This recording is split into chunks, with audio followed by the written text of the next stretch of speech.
አላህ በቁርአን ውስጥ ሺህ ጊዜ ቢጠቀስም ብዙዎች ግን በትክክል አያነቡትም። ለዚህ ደግሞ አንደኛው ምክንያት በአማርኛ የሚኖረው አጻጻፍ ነው። አላህ ይህ ደግሞ የቃሉ ትክክለኛ አነባብ አይደለም። አንዳንዶች ደግሞ አላህ ብለው በመጻፍ ለማስተካከል የሚሞክሩም አሉ።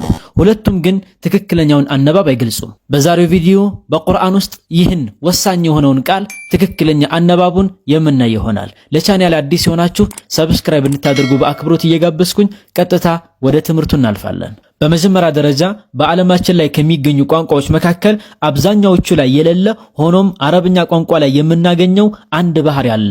እሱም ምንድነው? ፊደልን ማወፈርና ማቅጠን። አዎ ከአረብኛ ፊደላቶች ውስጥ የሚወፍሩ አሉ፣ የሚቀጥኑ አሉ።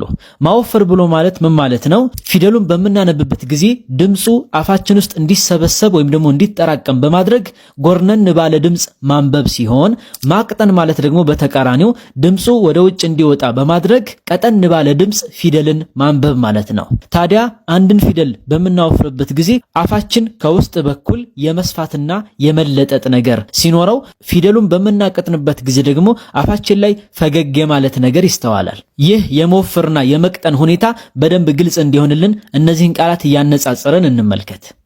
ነዘረ፣ ነዘረ፣ አሕሰነ፣ አሕሰነ፣ ضለ፣ ደለ፣ ዐሳ፣ ዐሳ፣ ظለ፣ ዘለ፣ ሰዲድ፣ ሰዲድ፣ ነደረ፣ ነደረ።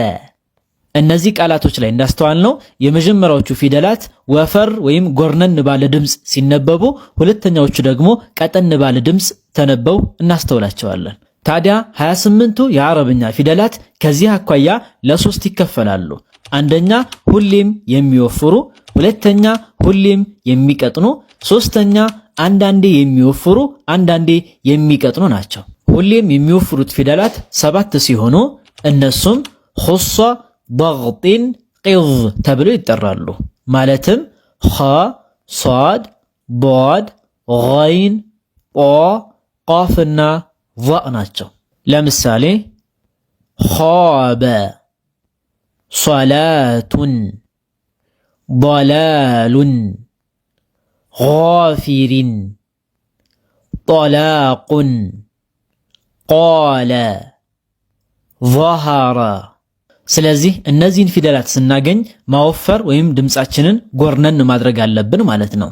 ለምሳሌ ኻሊዲነ ፊሃ ላ ዩኸፈፉ ዐንሁሙል ዐዛቡ ወላ ሁም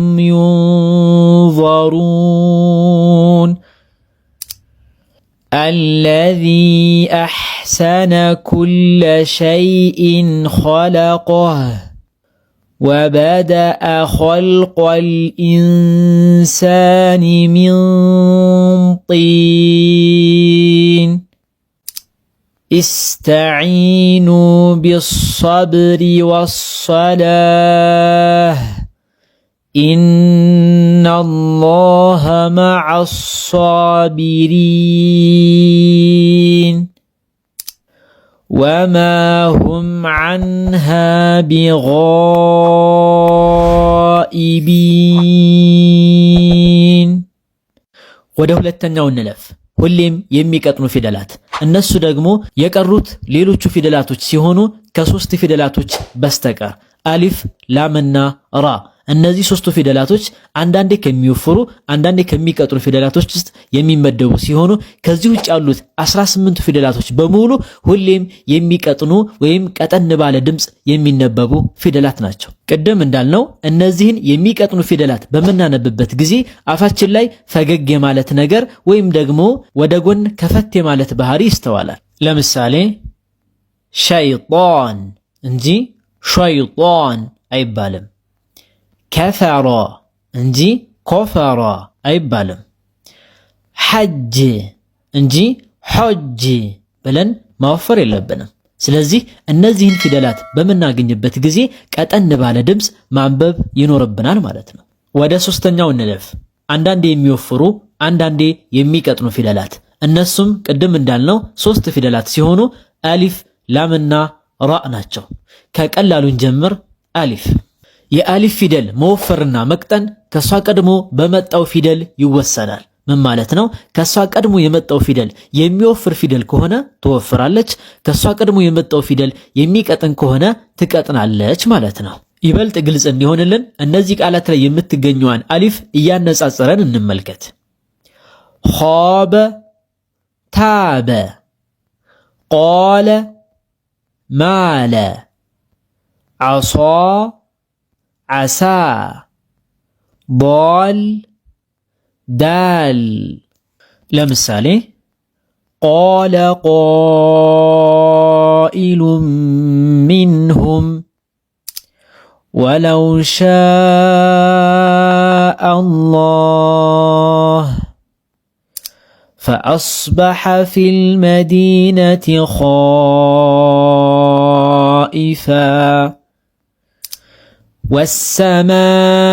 ወሰማኢ ዛቲል ቡሩጅ። ስለዚህ የአሊፍ ፊደል የመወፈርና የመቅጠን ጉዳይ ከሷ ቀድሞ በመጣው ፊደል ላይ ይወሰናል ማለት ነው። ከሷ ቀድሞ ያለው ፊደል የሚወፍር ከሆነ የሷም ድምጿ ይወፍራል። ከሷ ቀድሞ ያለው ፊደል የሚቀጥን ከሆነ እሷም የምትቀጥን ነው የሚሆነው ማለት ነው። እዚህ ላይ ታዲያ አሊፍ ፊደል የቃል መጀመሪያ ላይ ከመጣች እንዴት ነው የምናነባት የሚል ጥያቄ ሊነሳ ይችላል። ሆኖም አሊፍ ፊደል የቃል መጀመሪያ ላይ ፈጽሞ ልትመጣ አትችልም። ይልቁንስ የቃል መካከል ወይም መጨረሻ ላይ ብቻ ነው ልትመጣ የምትችለው። የቃል መጀመሪያ ላይ ልትመጣ የምትችለው አሊፍ ሳትሆን ሐምዛ ናት። በነገራችን ላይ በአሊፍና በሐምዛ መካከል ያለው ልዩነት ለማወቅ ከፈለጋችሁ ከዚህ በፊት የሰራሁት ቪዲዮ አለ፣ እሱን ገብታችሁ ማየት ትችላላችሁ። ወደ ሁለተኛው ፊደል እንለፍ። ላም። ላም ፊደል ሁሌም ቀጥኖ የሚነበብ ፊደል ሲሆን ለ እንጂ ሎ ማለት የለብንም። ለምሳሌ ፈለሁም እንጂ ፈሎሁም አይባልም። ጦለዓ እንጂ ጦሎዓ ብለን ማወፈር የለብንም። ኾለቆ እንጂ ኾሎቆ ብለን ላምን ፊደል ማወፈር የለብንም። ለምሳሌ ለሁም ሚን ፈውቅህም ዙለል፣ ሎሁም ሳይሆን ለሁም፣ ለሁም ዙሎል ሳይሆን ዙለል፣ ዙለል።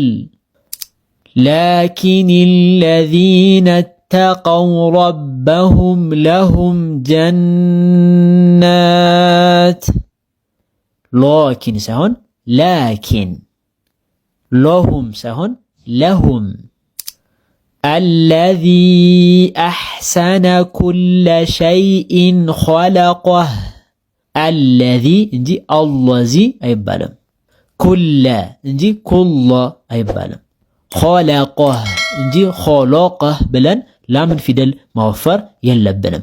ታዲያ ይቺ ላም ፊደል ሁሌም የምትቀጥን ከሆነ እንዴት አንዳንዴ ከሚወፍሩ አንዳንዴ ከሚቀጥኑ ፊደላት እንዴት ልትመደብ ቻለች የሚል ጥያቄ ሊነሳ ይችላል። አዎ ላም ፊደል ሁሌም ትቀጥናለች፣ ግን ከአንድ ቃል በስተቀር። እሱም ደግሞ እንደ ማንኛውም ቃል አይደለም፣ ይልቁንስ የተከበረና ታላቅ ቃል አላህ። እዚህ ላይ ያለችው ላም ግን አንዳንዴ ትወፍራለች፣ አንዳንዴ ትቀጥናለች።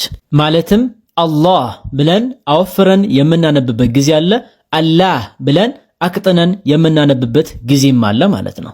ታዲያ እቺ ላም ፊደል የምትወፍረው አንደኛ አላህ ከሚለው ቃል ቀድሞ ያለው ፊደል ፈትሐ ከሆነ ነው። ለምሳሌ ቁል ሁወ አላሁ አሐድ፣ ሁወ እዚህ ላይ አላህ ከሚለው ቀድሞ ያለው ፊደል ዋው ነው። ዋው ደግሞ ፈትሐ ነው። ስለዚህ ሁወ አላሁ ሁወላሁ ሳይሆን ሁወ አላሁ አሐድ። ፈለን ዩኽሊፈ አላሁ ዐህደህ ኢነላሃ ካነ ዐፉወን ገፉራ። ስለዚህ አላህ ከሚለው ቃል ቀድሞ ያለው ፊደል ፈትሐ ከሆነ አላህ የሚለው ላይ ያለችው ላሟ ትወፍራለች ማለት ነው። ሁለተኛው የምትወፍርበት ምክንያት ደግሞ አላህ ከሚለው ቃል ቀድሞ ያለው ፊደል ዶማ ከሆነ ነው።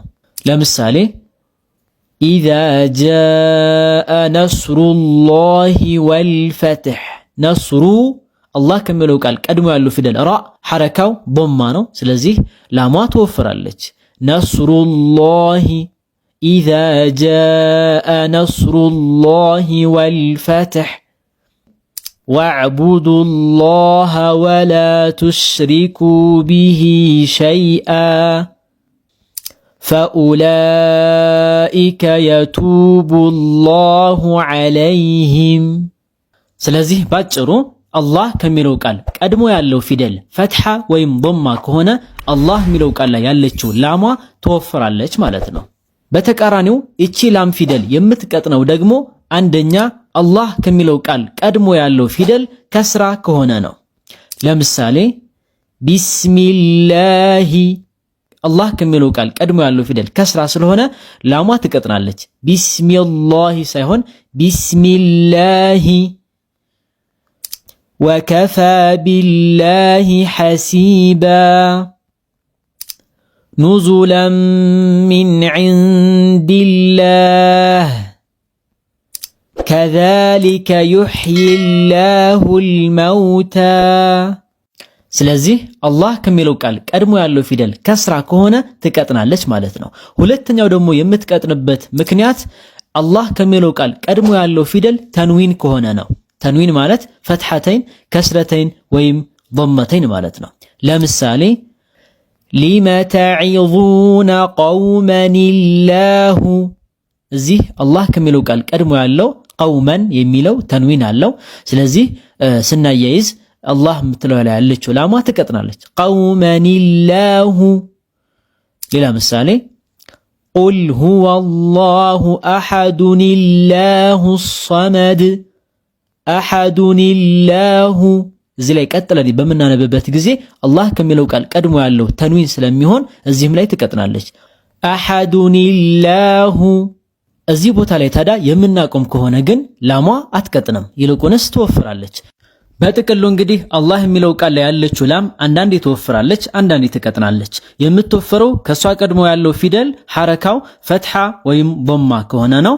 የምትቀጥነው ደግሞ ከሷ ቀድሞ ያለው ፊደል ሐረካው ከስራ ወይም ተንዊን ከሆነ ብቻ ነው። እስኪ እናንተ ደግሞ ከነዚህ አንቀጾች መካከል ላም ፊደል ዛሬ በተማርነው መሰረት የምትወፍርበትና የምትቀጥንባቸው ቦታዎች የትኛዎቹ ተራ ቁጥሮች እንደሆኑ በኮሜንት አሳውቁኝ።